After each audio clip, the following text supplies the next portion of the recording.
Imma buusaa gonofaa irratti rakkoo waliinii hiikkachuudhaaf hawaasni keenya wal cinaa dhaabbatu waan jettuun bara kana laftii buusaa gonofaatiin qotamuu qabdi waan jettu kallattiin mootummaarraa gabbu'ee sun ka'umsa godhachuudhaan haala qabatamaa aanaa keenyaatiin lafa buusaa gonofaa hektaara 35 ol waan ta'u asitti qopheessine guyyaa irraa shanyii facaasuudhaaf asitti argamne kanaaf deemee qonnaan bulaan keenya sababa rakkootiin sababa rakkoo hawaasummaa garaagaraatiin miidhamee qe'ee fi qabeenya isaatirraa buqqa'uu qabu waan jettuun gargaarsa bakka biraatii dhufu osoo hin ta'in asumatti nutummaan oomishnee ol keeyyannee qonnaan bulaan hoggaa rakkate waan itti kan nu harkaa qabaachuu qabna waan jettuun karoorri mootummaa gabbu'e waan ta'eef sun ka'umsa godhannee nutis itti gallee jirra.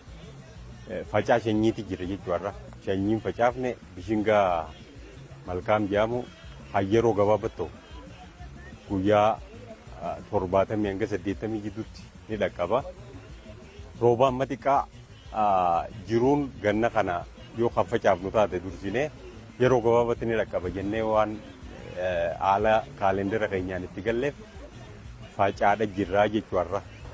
Duudhaa uummata Oromooti ofiin of gargaaru wal gargaaruudha. Duudhaa keenyatti adeeminuudha. Mootummaan keenyas labsiidhaan hundeessee buusaan gonofaa hundaa'ee jira.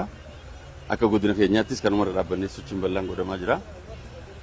Hojii bal'aadha kan hojjetamu tokko hojii bal'aa hojjetamaa jiru keessaa tokko oomishuudha buusaan gonofaa. Gargaaramtummaarraa gara oomishtummaatti tarsiimoo mootummaan keenya kaa'ee deemu irratti qabanneetu hojjechaa jirra. Miseensa bal'aa qabna akka godina Harargee baatti miseensa buusaa gonofaa miseensa miiliyoona 2.6 horanneetti buusii isaatiinis itti deemaa jirra.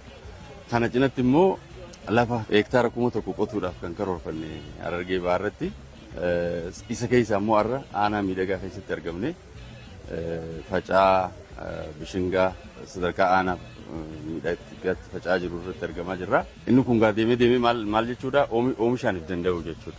Oomishtummaa keenya daballee lafti buusaa gonofaas haa ta'u hawaasaas haa ta'u laftummaan jiru hundinuu irratti oomishnee oomishaan if danda'udha. Kadhaa keessaa ba'uudha jechuudha. Seeftineetii fi kan kana fakkaatu kan aadaa dhufu san hambisuu kan danda'amu aadaa hojii gabbifachuudhaan hojjetanii of danda'uudhaan of hin dandeenye immoo yoo jiraate dhabaa isaanii hanqina kan qabu ofuma isaaniitiif akka deeggaraniif hojiin kun kan hojjetamaa jiru.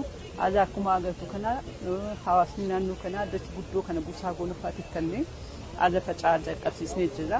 Oomishni kun ji'a 3 keessatti ga'a.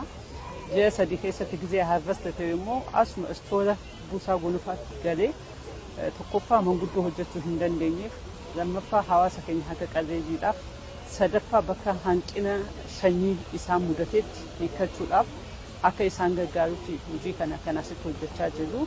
Buusaa gonofaa jechuun aadaa wal gargaarsaa, aadaa wal utubuu, aadaa rakkoo wal baasuu, aadaa harka qabanii kan kufe kaasuu waan ta'eef asitti kan immoo aanaa hedduu irratti hojiin kun jalqabamee jira.